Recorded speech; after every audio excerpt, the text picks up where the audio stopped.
नमस्कार, श्री गुरुदेव दत्त. चला मैत्रिणी, आज म्हणलं सकाळी सकाळी छोटासा ब्लॉग टाका. पाणी येणार आहे, 8 दिवस झाले पाणी नाही आलं, आज येणार आहे पाणी नळ, म्हणून म्हणलं मग आता छोटासा ब्लॉग टाका, एक तुम्हाला दाखवा. काल तुम्हाला म्हणले होते ना मशीन माझी बिघडली, मोटर जळाली होती, तर केली दुरुस्त मैत्रिणीनं. मोटर काल दुरुस्त केली. दुरुस्त केल्याशी मला करमलच नाही, पहा दुरुस्त केली. आणि तुम्हाला मला आता हुक दाखवा कसे, म्हणजे हुक नाही बरं का, म्हणजे काच ग सॉरी काच. मशीनवर काय काय बायला मग काचच येत नाही, तर सांगतात काच येत नाहीत आम्हाला. मी तुम्हाला जवळून दाखवते, पहा पहा तुम्हाला अशी जवळून दाखवते मी काच. माझे एक नाही बरं का, सगळेच काच पाहते माझी मैत्रिणी कसे येत राहतात, पहा असा आकार लंबक येते, पहा हे दुसरा कशा आली मला कमेंटमध्ये नक्कीच सांगा. हे पहा मैत्रिणींनो, नक्की सांगा पण कमेंटमध्ये बरं का. पहा प्रत्येकच काच माझा कसा आहे मैत्रिणींनो, हे पहा प्रत्येकच काच पहा मैत्रिणींनो. तुम्हाला कशा येते मला कमेंटमध्ये नक्कीच कळवा बरं का, तुमच्या कमेंटची वाट पाहते. कशी वाटली मैत्रिणींनो काल ते शिव ब्लाऊज पहा मी शिव लागले, आणि शिवता शिवता मोटर जळाली, धूळ निघाला नुसता मोटरतून, बक्क बक्क धुडा निघाला. हे शिवता शिवताच राहिलं. मग मशीन पांडलनं चलच नाही गेली. मग दुसरं एक मशीनचं मुडकं होतं ना माझ्याकडं, ते लावलं आणि हे शिवलं, कम्प्लीट केलं. आणि मग माझा भाचा आला होता, मग त्यानं नाही का मला दुरुस्त करून दिली त्यानं मला मोटर. मग त्याच्यानंतर हे एक शिवलं, पहा हे एक शिवलं मैत्रिणीनं, दुरुस्त केली. मग कसं आलं ते सांगा मला. मी हे माझं म्हणजे हे एकदम साधं सिंपल आहे, पण गळ्याचा आकार हे सांगा मैत्रिणीनं, आणि पायपिंग सांगा कशी येते माझी, गोट कसा आहे ते सांगा माझा. मी काय प्रेस करीत नाही, काय नाही, तुम्हाला खरं सांगते मैत्रिणीनं, माझं प्रेस नाही काय नाही, पहा. आणि याचं पण पहा तुम्ही, बारकाईनं पहा याचा पण, गोट कसा आहे तर त्याचं पण पहा मैत्रिणी. तुम्हाला दाखवते मी, शिवून टाकलं फक्त, आता काच बटन केले, म्हणलं छोटूसा ब्लॉक टाकावं. पहा याचा, पहा मैत्रिणी असा माझा उलटत नाही काय नाही, पहा पायपिंग माझी एकदम अशी फिनिशिंग मध्ये येते, पहा माझी सगळीच अशी सगळी सारखी पहा येते.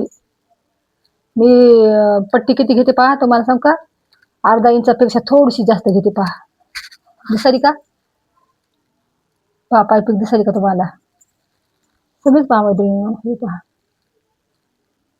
कशी सगळी अशी एकदम साफ येते माझी पायपिंग. कधीच माझा असा गोट असं उलटत नाही. कोणाचीच अजून शिकायत नाही आली की तुमचा गोटाचा पलटी मारते ब्लाऊजला पाठीमागून का काहीच नाही, पहा मैत्रिणीनं. हे काल 2 कंप्लीट केले. मी म्हणलं तुम्हाला शिवायचंच नाही, मला काय कंटाळा आला. ते पांडलं चलन गेली मशीन, मोटर जळाली, मग दुसरं मुटकं लावून मग हे कंप्लीट केले, पहा मैत्रिणीनं. कशा आहेत तुम्ही ते कळवा मला कमेंटमध्ये, आणि कुठून आहेत ते पण कळवा मैत्रिणीनं. झाले का कामं हे सगळं सांगा. आणि माझ्या चॅनलवर नवीन असाल तर लाईक शेअर कमेंट करायला विसरू नका. सबस्क्राईब करा चॅनलला. 6 महिने झाल्या मैत्रिणीनं मी टाकायचे ब्लॉग, पण 120 सबस्क्रायबर आहेत माझे आतापर्यंत 6 महिन्याच्या काळात.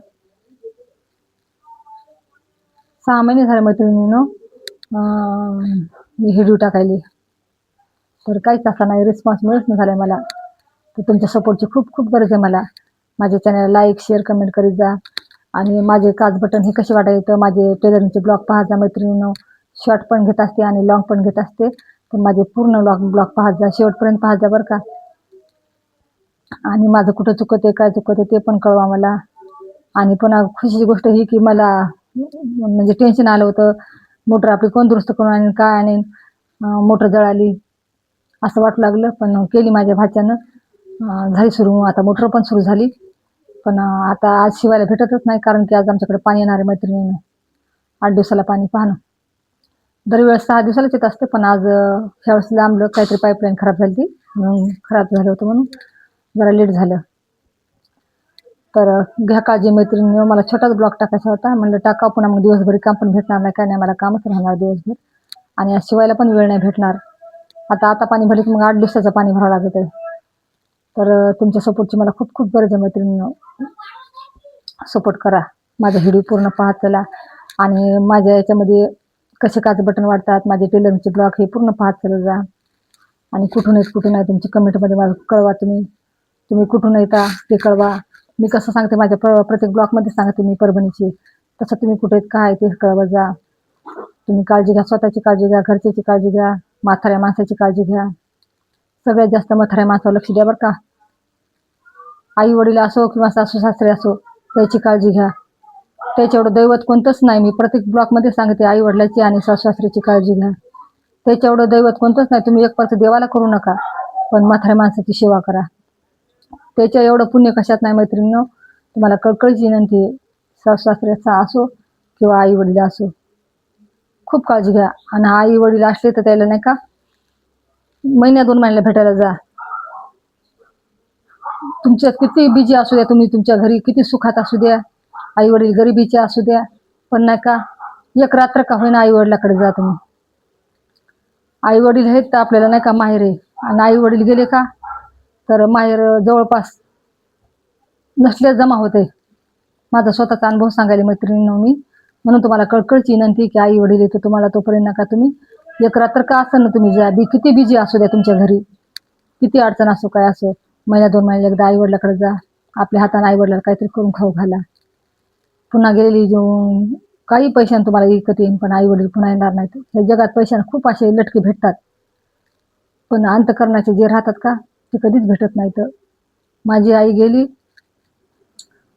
परवा, तेवढं दुःख झालं सांगता येत नाही. डोंगरापेक्षा कितीतरी मोठं झालं दुःख. कुकडं होते माणूस माणसातच राहत नाही. आई वडील गेले की विषय संपत आहे, आणि कोणाच आपला अधिकार चलत नाही. आपली आई येडी असो, गरिबीची असो, कशी असो, मुकी असो, आंधळी असो, पण तिला जी अंतःकरणातली माया आहे का ती जगात कोणालाच नाही भेटणार. किती तुम्ही पैसे खर्च करा, ती जेवढी माया करते आपल्याला ना, तिच्या एवढी आपल्याला जगात कोणीच करणार नाही. आणि आपण तिच्यापासून झाकलेला असतो. ती एकदा गेली का, आई नावाचे छात्र जर आपल्या आयुष्यातले निघून गेलं का, तर इतकं पोरकं होते माणूस सांगताय सोय नाही. थोडं माणसाला काय दुःख झालं का तर पटकन आईची आठवण येते. प्रत्येक दुःखाच्या क्षणाला आई आठवते आपल्याला. तर तुम्ही नका काळजी घ्या, जा तुम्ही. माझी कळकळीच तुम्हाला विनंती आहे, तुम्हाला जोपर्यंत आई वडील येतं तोपर्यंत तुम्ही माहेर सोडू नका. एक रात्र जावा फक्त, पण आई वडिलाला भेटून या. मन त्याचं समाधान होतंय आणि आपलं पण समाधान होतंय. ठेवते मैत्रिणी, माझा सगळा ब्लॉग पहा.